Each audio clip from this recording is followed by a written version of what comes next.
In today's video, we'll guide you through the updated steps to delete your email address on Instagram using your PC. If you're looking to remove your email for any reason, follow along with these simple steps. First, start by visiting your Instagram account. Open your favorite web browser, go to instagram.com, and log into your account. Once you're logged in, look to the bottom left corner of your screen. You'll see the More option.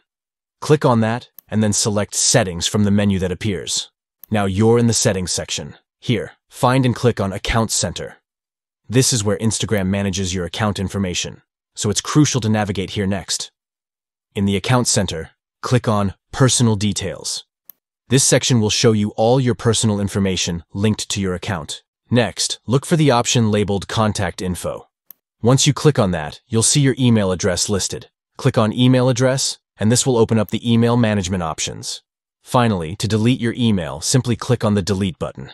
Instagram will prompt you to confirm this action.